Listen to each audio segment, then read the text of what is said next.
लालू यादव। आज आपने देखा होगा किस तरीके से लालू की पाठशाला सजी है। लालू यादव भारतीय राजनीति का वो किरदार जो एक छोटे से गांव की झुग्गी झोपड़ी और पगडंडियों से होकर संसद तक पहुंचा, लगातार 2 बार बिहार के मुख्यमंत्री की कमान संभाली, केंद्र में बेहतर रेल मंत्री रहे, बतौर रेल मंत्री दुनिया भर में वाहवाही भी बटोरी। आलम ये कि उनकी इस प्रतिभा के कारण, उनकी राजनीतिक इस प्रतिभा के कारण IIM और हार्वर्ड यूनिवर्सिटी जैसे जो संस्थान है उन्होंने उन्हें बुलाया और उनकी पाठशाला का मजा लिया। तो आज एक बार फिर से लालू प्रसाद यादव की पाठशाला सज चुकी है और उस पाठशाला में क्या कुछ होगा खास, इस पर बात करेंगे, क्योंकि आज DTV स्पेशल में लालू की पाठशाला।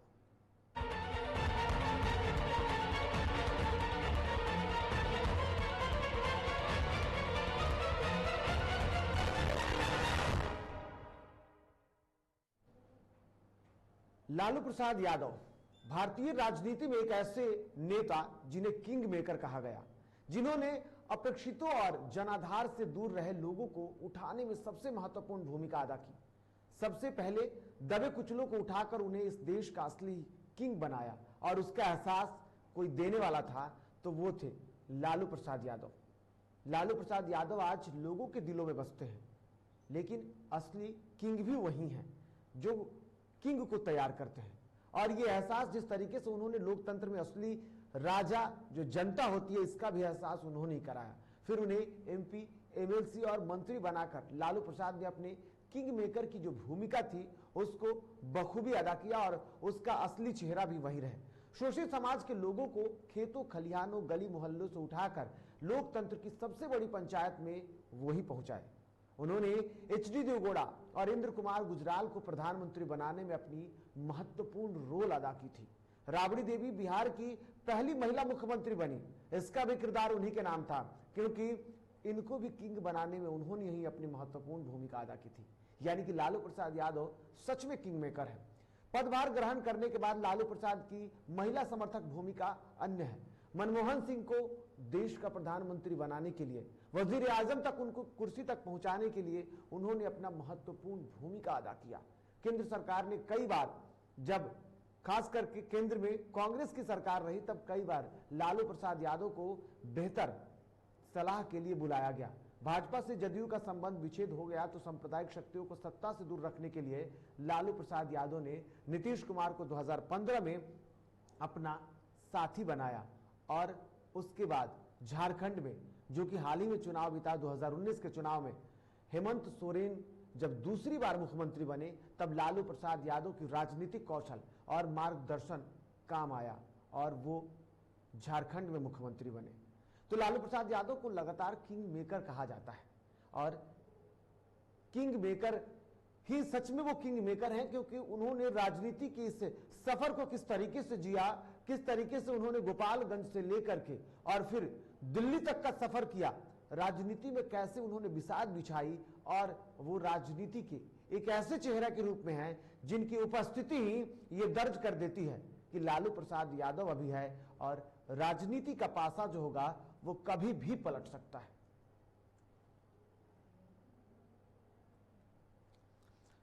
और हमारे साथ वरिष्ठ पत्रकार और लेखक नलिन वर्मा सर जुड़े हुए हैं। सर, बहुत बहुत स्वागत है आपका। लालू प्रसाद यादव को आपने बड़े ही करीबी से देखा है और लालू प्रसाद यादव एक बार फिर से राजनीति में सक्रिय होते जा रहे हैं।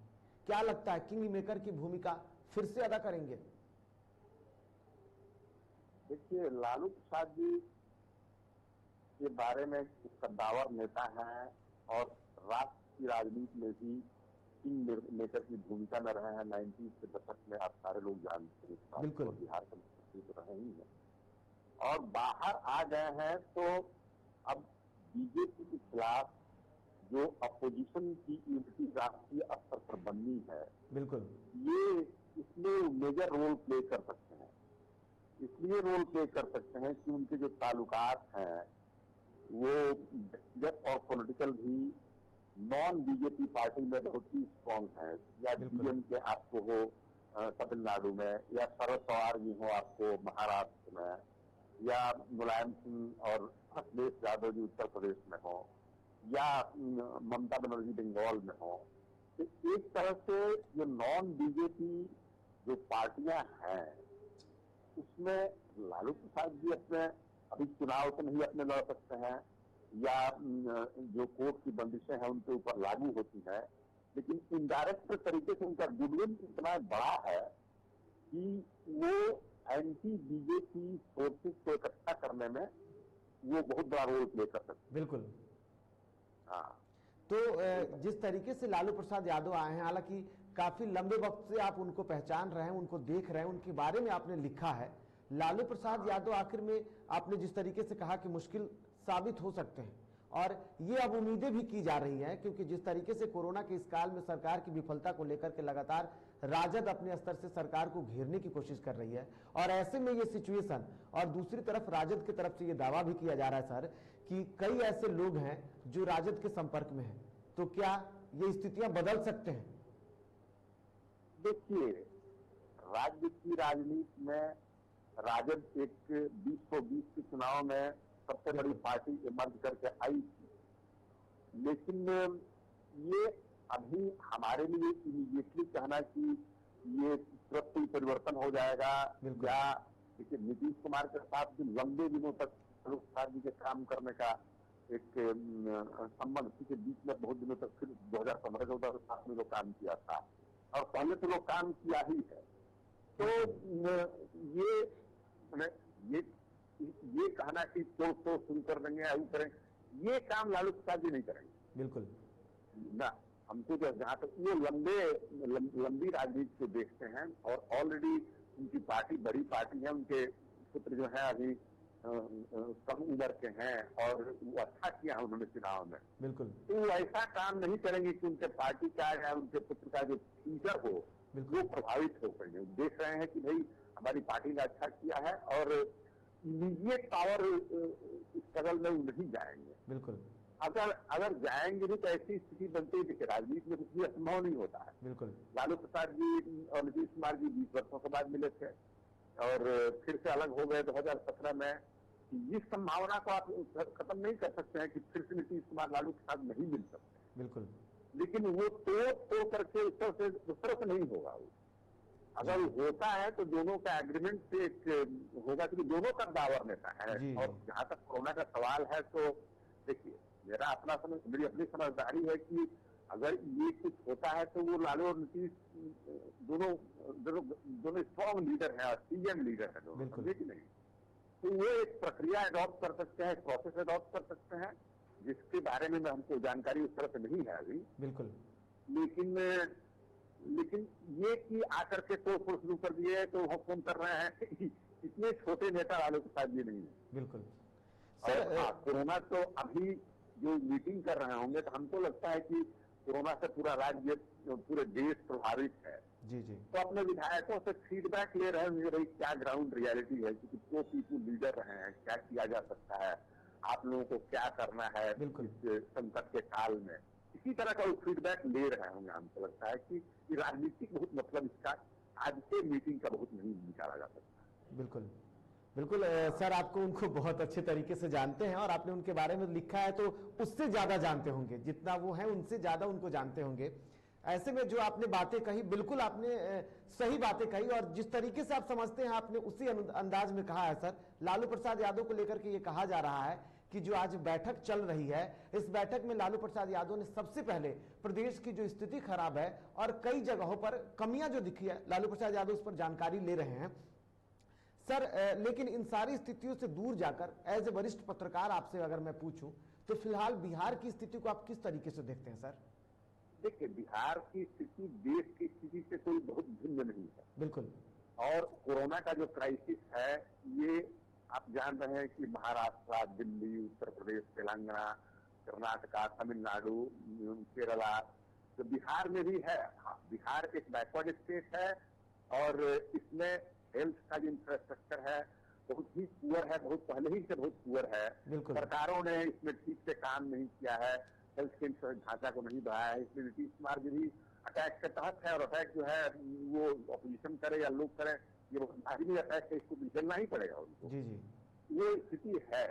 लेकिन रहा सवाल कि लालू प्रसाद जी जो मीटिंग कर रहे हैं, हमको लगता है कि 4 साल के बाद बाहर आए हैं, बिल्कुल, तो अपने विधायकों से, अपने लोगों से फीडबैक लेने का कोशिश, लोगों को कैसे कैसे सुरक्षित किया जाए, किस हद तक उनको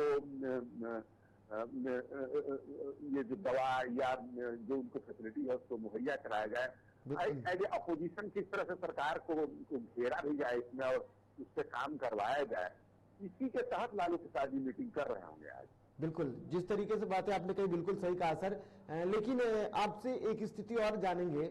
नीतीश कुमार फिलहाल बीजेपी के साथ में है और ऐसे में कोरोना के इस काल में कुछ विफलताओं ने बीजेपी को बोलने पर मजबूर कर दिया है। प्रदेश अध्यक्ष की बात करें तो वो भी लगातार कई फैसलों को लेकर के विरोध में खड़े होते दिखे। तो ऐसे में क्या लगता है, लालू प्रसाद यादव बाहर आ गए हैं, बीजेपी का तेवर कुछ और बोल रहा है, इसको कैसे देखते हैं सर आप? देखिए, बीजेपी और जेडीयू फिलहाल सहयोगी पार्टी है। बिल्कुल, ये फैक्ट है कि नीतीश कुमार जी की पार्टी के पास विधायक कम है और बीजेपी के पास ज्यादा है, लेकिन फिर भी हमारे तरह के आदमी का यही कहना है कि लालू प्रसाद जी तो कंप्लीट उनकी आरजेडी अपोजिशन में है। बिल्कुल, वो बोलती है तो अलग बात है, लेकिन बीजेपी के शीर्षस्थ नेताओं को सरकार के ऊपर नहीं बोलना चाहिए, क्योंकि बीजेपी के ही हेल्थ मिनिस्टर लंबे दिनों से आप लोग जानते हैं इस चीज को, जेडीयू के भी नहीं है। तो जितनी जिम्मेवारी आपको जेडीयू के मुख्यमंत्री की है, उतनी ही जिम्मेवारी बीजेपी, कलेक्टिव रिस्पॉन्सिबिलिटी है यहाँ पर। इसलिए बीजेपी को शोभा नहीं देता है कि नीतीश कुमार सहयोग करने की भावना रखनी चाहिए, क्योंकि हेल्थ मिनिस्टर बीजेपी का है। बिल्कुल बिल्कुल। तो ऐसे केस में अगर कोई बयानबाजी जायसवाल जी या कोई करते हैं तो ये ठीक नहीं है। बिल्कुल, वो राजद करता है तो राजद तो विपक्ष, कांग्रेस करता है कांग्रेस विपक्ष, बिल्कुल विपक्ष करे तो वो अलग बात है, लेकिन सहयोगी करे तो थोड़ा सा मुश्किल हो जाता है। ऐसे टाइम में सहयोगी पार्टी अगर अपने ही मुख्यमंत्री के काम को ऐसे तरह से बोले कि लोगों में उनकी छवि खराब हो या क्वेश्चन के दायरे में ले आ गए, तो ये बीजेपी के लिए ठीक नहीं है। बिल्कुल, ये बीजेपी के लिए बिल्कुल ठीक नहीं है। सर बहुत बहुत धन्यवाद सर, हमारे साथ जुड़े और आपने अपना कीमती समय हमें दिया इसके लिए। तो ये थे हमारे साथ नलिन वर्मा, वरिष्ठ पत्रकार और लेखक हैं, जिन्होंने लालू प्रसाद यादव की जीवनी को भी लिखा है और वो लगातार लालू प्रसाद यादव के संपर्क में भी रहते हैं।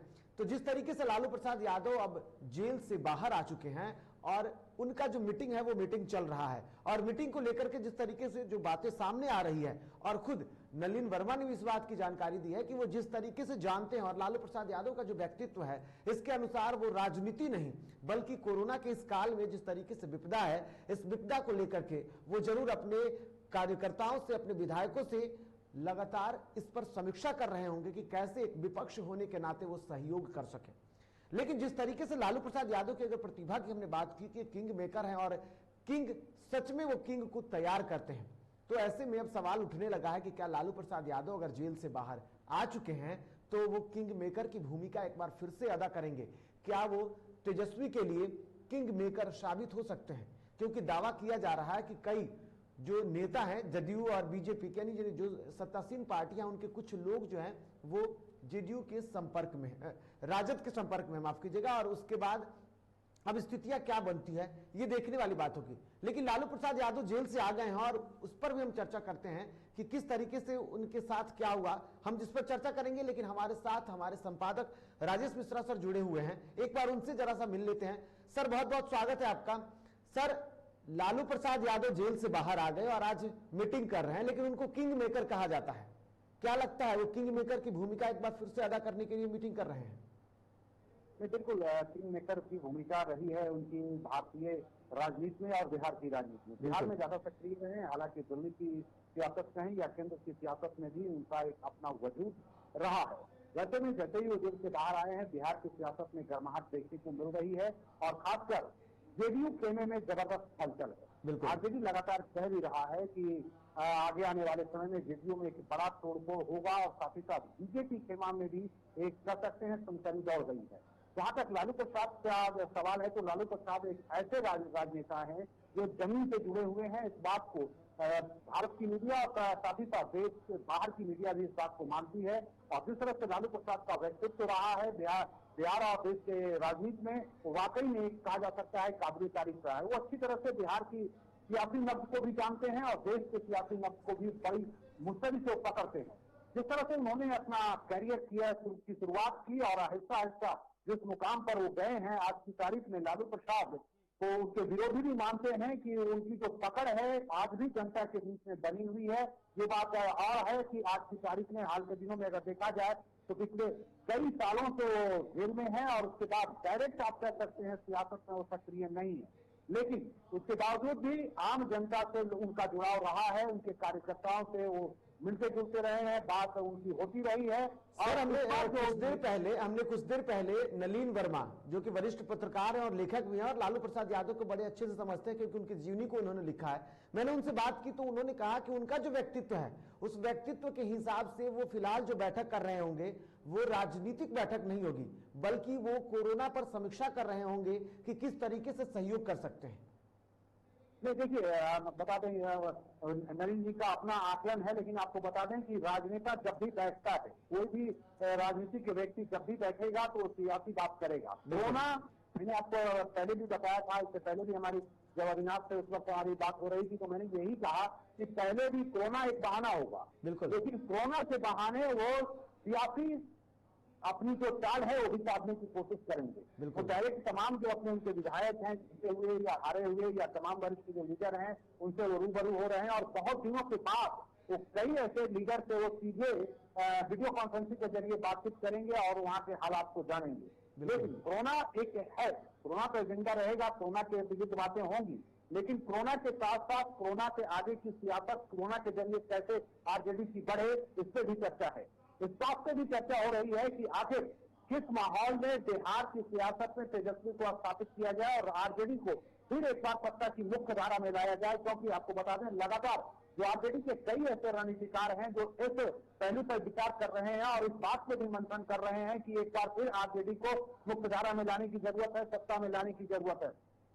ठीक इसके विपरीत जो जेडीयू के जो लोग हैं, जेडीयू के जो रणनीतिकार हैं, जो जेडीयू के कुछ ऐसे लोग भी मान रहे हैं कि जब से भारतीय जनता पार्टी इस बार साथ आई है तो नीतीश जी को कार्य करने में काफी परेशानी हो रही है, दिक्कतों का सामना करना पड़ रहा है। इसका मूल वजह ये है कि नीतीश जी का पिछले विधानसभा चुनाव में ग्राफ गिरा है, जो आंकड़ा है वो काफी मात्र 40 विधायक उनके पास रह गए हैं। वैसे स्थिति में बीजेपी अपने एजेंडे पर काम कर रही है। बीजेपी भी चाह रही है कि आगे आने वाले दिनों में बिहार की सियासत में भारतीय जनता पार्टी नंबर 1 की पार्टी बने, लेकिन वो तभी संभव है जब नीतीश कुमार की सियासत आप कह सकते हैं, सियासी डेप्थ जिसको कहते हैं, वो हो तब संभव है। दूसरा इधर लालू प्रसाद यादव हैं या आरजेडी खेमा है, आरजेडी खेमा को भी अच्छी तरह से पता है कि अगर हम अपने आप को बिहार की सियासत में आगे लाना होगा या तेजस्वी को स्थापित करना है तो निश्चित रूप से वो भी चाह रही है कि जेडीयू को समाप्त किया जाए, नीतीश कुमार का जो राजनीतिक करियर है वो हाशिए पे लाया जाए, और ये तभी संभव है। वैसे स्थिति में कई ऐसे जेडीयू के जो लीडर हैं वो ये भी चाह रहे हैं कि आरजेडी के साथ एक बार फिर उनकी एक तालमेल बैठे और एक बार फिर सियासत में आए। लेकिन यहाँ पर एक टेक है नितर, वो ये है कि आरजेडी जो है खासकर तेजस्वी के जो करीबी हैं वो उन्होंने जो शर्त रखी है, उन्होंने यही कहा है कि केंद्र की सियासत नीतीश जी करें, लेकिन बिहार की जो सियासत है वो तेजस्वी के हाथ में सौंप दिया जाए। बिल्कुल, तेजस्वी के हाथ में बिहार की सियासत को सौंप दिया जाए। लेकिन ऐसे में एक सवाल ये भी उठता है सर कि हमने जिस तरीके से कहा कि लालू प्रसाद यादव किंग मेकर हैं, और ये भी खबरें आ रही हैं कि जेडीयू के कुछ लोग जो हैं वो राजद के संपर्क में हैं, तो ये फासला कुछ बिगड़ सकता है। नहीं, बिल्कुल आंकड़ा जिस तरह से है बहुत ज्यादा का अंतर नहीं है, थोड़े बहुत का अंतर है और आंकड़ा बिगड़ जाएगा। आपको याद होगा विधानसभा चुनाव से पहले किस तरह से लालू प्रसाद ने जेल के अंदर से ही जेडीयू के कुछ विधायकों से उन्होंने बात की, बीजेपी के विधायकों से बात की और इसका खुलासा खुद सुशील मोदी ने भी किया था। वैसे स्थिति में सबको पता है कि लालू प्रसाद यादव आज की तारीख में बाहर में है और लालू प्रसाद एक ऐसे कद्दावर नेता है कि अगर उनका फोन जेडीयू के किसी भी नेता के पास जाएगा तो उनकी बात को इग्नोर नहीं करेगा। यहाँ पर जो सबसे बारीक लकीर है वो ये है कि आप जिस तरह से जेडीयू के जो जीते हुए विधायक हैं, जो मंत्री हैं, उन पर आरजेडी के जो रणनीतिकार हैं, आरजेडी के जो लोग हैं, उन पर फोकस उनका नहीं। वो कुछ ऐसे लीडर हैं जो अगर मंत्रिमंडल में शामिल हैं तो उन पर भी उनका एजेंडा जो खासकर लालू प्रसाद की विचारधारा से काफी नजदीकी रखते हैं, उनका रिलेशन लालू प्रसाद या आरजेडी से भी अच्छा है। इसके साथ साथ जो आरजेडी का खेमा है वो उस पॉइंट पे काम कर रहा है, उस सियासत पे काम कर रहा है, सियासत पे काम कर रहा है। और ऐसे में अब उम्मीद की जा रही है कि पासा पलटे और इसके लिए राजद जो है वो लगातार तैयारियों में जुटा हुआ है, लेकिन इसमें बैठक जो हो रही है, इस बैठक में क्या कुछ होगा, इस पर देखने वाली बात होगी और सबकी नजर होगी। बहुत बहुत धन्यवाद सर, आप जुड़े हमारे साथ। जिस तरीके से स्थितियां बदल रही है, लालू प्रसाद यादव मीटिंग कर रहे हैं, इस मीटिंग के बाद स्थितियां साफ है कि आखिर में राजनीति किस तरीके से पासा पलटेगी। लेकिन बात अगर लालू प्रसाद यादव की जेल जाने को लेकर के करें कि लालू प्रसाद यादव भले ही अब जेल से आ गए हैं, लेकिन एक बार उनके जरा सा सफर को देखें कि किस तरीके से जेल का उनका रास्ता रहा। 1997 में सीबीआई ने उनके खिलाफ चारा घोटाला मामले में आरोप पत्र दाखिल किया तो यादव को मुख्यमंत्री पद से इस्तीफा देना पड़ा और उन्हें जेल जाना पड़ा। 17 साल तक चली इस ऐतिहासिक मुकदमे में सीबीआई की स्पेशल कोर्ट ने न्यायाधीश प्रभास कुमार के सिंह ने लालू प्रसाद यादव को वीडियो कॉन्फ्रेंसिंग के जरिए 3 अक्टूबर 2013 को 5 साल की कैद और 25 लाख रुपए जुर्माने की सजा सुनाई थी, तो लालू प्रसाद यादव को जेल जाना पड़ा। इस दौरान लालू जी ने अपनी पत्नी राबड़ी देवी को सत्ता सौंपकर और राष्ट्रीय जनता दल के अध्यक्ष बने रहे और अपरोक्ष रूप से सत्ता की कमान अपने हाथों में रखी। चारा घोटाला मामले में लालू प्रसाद यादव को जेल जाना पड़ा और वे कई महीनों तक जेल में भी रहे। लालू प्रसाद यादव को चारा घोटाला केस में चाईबासा के 2, देवघर और दुमका के 1-1 मामले में निचली अदालत ने सजा सुनाई थी। इस 3 मामले में लालू प्रसाद यादव को जमानत मिल गई थी और आखिरी बार दुमका कोषागार मामले में उन्हें जब जमानत मिली तो वो जेल से बाहर आए। हालांकि इस दौरान वो एम्स अस्पताल दिल्ली में इलाजरत थे, उनकी स्थिति खराब थी और उसके बाद जो भी शर्तें थी वो शर्तों के बाद जब वो बाहर आए तो अपनी बेटी मीसा भारती के घर पर दिल्ली में रहे और फिलहाल जो बैठक चल रही है उसमें लालू प्रसाद यादव दिल्ली से ही जुड़े हुए हैं।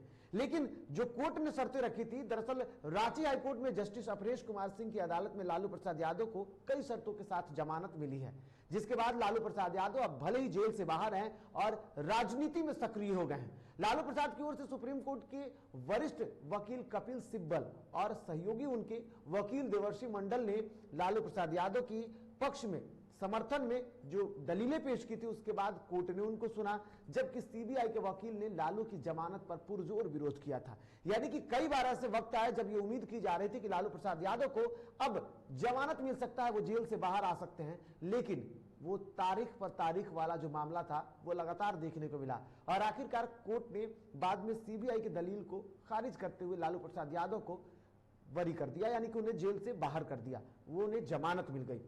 सीबीआई की ओर से लालू को निचली अदालत में 14 साल की सजा मिलने की बात कही गई थी, लेकिन कोर्ट ने उनकी दलील खारिज कर दी। अदालत ने लालू प्रसाद यादव को आधी सजा पूरी करने के आधार पर जमानत दे दी। इस दौरान कोर्ट ने उन्हें 1 लाख के निजी मुचलके बॉन्ड पर बिना अनुमति के देश के बाहर नहीं जाने और ना ही अपना पता और मोबाइल फोन बदलने की शर्त पर उन्हें बाहर किया और साथ ही साथ 5-5 लाख के सजा के तौर पर 2 बॉन्ड और जमा करने की बात की थी। यानी कि इन्हीं शर्तों पर लालू प्रसाद यादव जो हैं वो जेल से बाहर आए थे, जिनके लिए जरूरी था उन शर्तों को पूरा करना। तो ये शर्तें थी जिसको आपने देखा कि जो शर्तें थी, कोर्ट ने जो शर्त लालू प्रसाद यादव के सामने रखी थी उसमें यह था कि 1 लाख रुपए के 2 निजी मुचलके का बॉन्ड भरना होगा, बिना अनुमति के देश से बाहर नहीं जा पाएंगे, अदालत की जानकारी के बिना पता और ठिकाना जो होगा वो नहीं बदल पाएंगे, मोबाइल नंबर भी बदलने के लिए लालू प्रसाद यादव को कोर्ट से अनुमति लेनी पड़ेगी। तो बिल्कुल जिस तरीके से स्थितियां बदलती रही, ऐसे में अब बात मीटिंग को लेकर के करते हैं कि आखिर में लालू प्रसाद यादव की आज मीटिंग चल रही है और इस पर हमारे साथ हमारे सहयोगी सनी होंगे।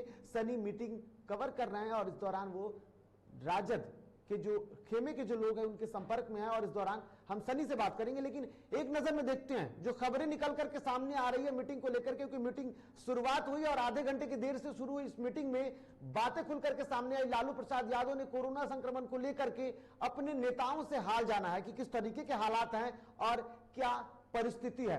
इस मीटिंग में यह भी बात सामने आई कि संक्रमण के बिगड़ते हुए हालत पर लालू प्रसाद यादव ने अपने कार्यकर्ताओं और नेता को, अपने विधायकों को उन्होंने आदेश दिया है, जिसमें उन्होंने कहा है कि जनता को सरकार के भरोसे नहीं छोड़ सकते हैं और इस पर समीक्षा लगातार जरूरी है। उन्होंने कहा कि स्थितियां बद से बदतर है, स्थितियां खराब ना हो, अपनी जनता का सेवा करना हमारा कर्तव्य बनता है, इसलिए जमीनी स्तर पर उतर कर कार्यकर्ता सहायता करे। लालू प्रसाद यादव ने ऐसा आदेश दिया है और बिहार विधानसभा में विधायकों की हार को लेकर के भी समीक्षा की है। लालू प्रसाद यादव ने चर्चाएं चल रही हैं, बैठक जो है वो लालू प्रसाद यादव का वीडियो कॉन्फ्रेंसिंग के जरिए चल रहा है और ऐसे में इस समीक्षा बैठक में, इस बैठक जो हो रही है इसको लालू प्रसाद यादव लीड कर रहे हैं और आज वो अपने विधायकों के साथ, अपने एमएलसी जो हैं उनके साथ ही साथ उनके जो प्रत्याशी इस बार बिहार विधानसभा चुनाव में जो उनके प्रत्याशी थे वो इस बैठक में शामिल हैं और वीडियो कॉन्फ्रेंसिंग के जरिए लालू प्रसाद यादव दिल्ली से जुड़े हुए हैं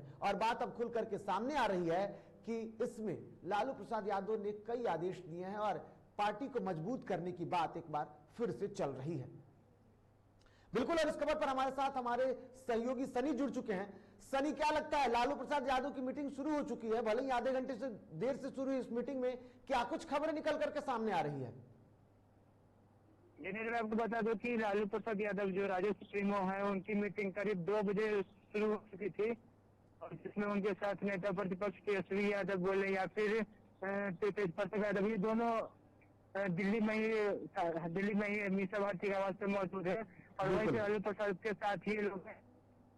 राजनीति यहाँ पे है कि कोरोना काल चल रहा है और कोरोना काल के दौरान सरकार ने क्या कुछ काम किया, कौन कौन सी सुविधाएं आम जनता तक पहुंचाई है और जो सरकार के जो मौजूदा मंत्री हैं, जो विधायक हैं, उन्होंने क्या कुछ काम किया, इसका एक ब्यौरा जो है वो लालू प्रसाद यादव के सामने सभी जो मौजूदा विधायक है वो रखेंगे, साथ ही साथ जो आने वाले विधानसभा चुनाव के प्रत्याशी हैं वो रखेंगे और जो तमाम एमएलसी हैं या फिर एक्स एमएलसी सबके साथ बैठक होगी और मोटे तौर पर लालू प्रसाद यादव ये जानने की कोशिश कर रहे हैं कि क्या कुछ काम हो रहा है कोरोना काल में जनता को, क्या कुछ काम हो रहा है कोरोना काल में, और ऐसे में उन्होंने समीक्षा किया है, अपने जो कार्यकर्ता है उनको उन्होंने आदेश दिया है। लेकिन ऐसे में आपको बता दूं कि इन समीक्षा बैठक और इस बैठक यानी कि जो बैठक होने वाली थी, इस बैठक के पहले ही से राजनीति शुरू हो गई है। कहा यह जा रहा है कि अब मुश्किल में नीतीश कुमार पड़ सकते हैं, ये सिर्फ कहा जा रहा है। हालांकि स्थितियां क्या हुई अलग बात है, लेकिन राजनीति किस तरीके से हुई, आइए जरा सा एक बार सुनते हैं कि किस तरीके से कांग्रेस हो, बीजेपी हो या फिर राजद के जो नेता हैं वो लगातार अपनी प्रतिक्रिया देते रहे। बिहार में जिस तरह से कोरोना बेकाबू है, चारों ओर हाहाकार है, बिहार की जनता त्राहिमाम कर रही है। डबल इंजन की सरकार ने बिल्कुल हाथ खड़े कर दिए हैं, बिहार की जनता को भगवान के भरोसे छोड़ दिया है। इन्हीं सब बातों को लेकर के पूरा फीडबैक लेने के लिए आज नेता प्रतिपक्ष श्री तेजस्वी यादव जी और माननीय राष्ट्रीय अध्यक्ष आदरणीय लालू प्रसाद जी अपने माननीय विधायकों के साथ, पूर्व प्रत्याशी जो हराए गए हैं उनके साथ एक वर्चुअल बैठक करेंगे, अपने नेताओं को निर्देशित करेंगे किस तरह से अभी जनता की सेवा की जाए, लोगों को मदद पहुंचाई जाए, क्या फीडबैक है, क्या हालात है। लालू जी के प्रति मेरी पूरी सहानुभूति है। बीमार चल रहे थे और अभी जेल से निकले हैं, क्या ये मुद्दे समाप्त हो गए? अरे अब सेवा काम कार्य करने के लिए वो वर्चुअल मीटिंग कर रहे हैं, कहाँ चल रहा है सेवा कार्य? हम तो अपेक्षा करते हैं। तो बिल्कुल लालू प्रसाद यादव की पाठशाला चल रही है और इस पाठशाला में किस तरीके की शिक्षा दी जाती है ये देखने वाली बात होगी। लेकिन आने वाला दिन राजद के लिए बेहतर होने की उम्मीद की जा रही है, क्योंकि लालू प्रसाद यादव का होना ही कहा जाता है कि राजनीति में एक बेहतर ताकत है। और ऐसे में जहां एक तरफ पार्टी के जो कार्यकर्ता हैं, पार्टी के जो बड़े नेता हैं, वो लगातार अपने स्तर से कोशिश कर रहे हैं पार्टी को मजबूत करने की। नेता प्रतिपक्ष तेजस्वी यादव की बात करें तो वो भी लगातार जुटे हुए हैं और जिस तरीके से विधानसभा चुनाव में उन्होंने अपनी मेहनत का फल देखा है, उसके बाद लालू प्रसाद यादव की शक्ति उन्हें और मजबूत करेगी और ऐसे में लालू प्रसाद यादव की पाठशाला जो होगी वो जरूर कामयाब साबित होगी। हालांकि ये सब कुछ देखने वाली बात है, लेकिन फिलहाल इन सबके बीच में कोरोना संक्रमण पर समीक्षा लगातार चल रही है और बैठकों का दौर भी ऐसे में चल रहा है, इसलिए अब भी बचाव की जरूरत है।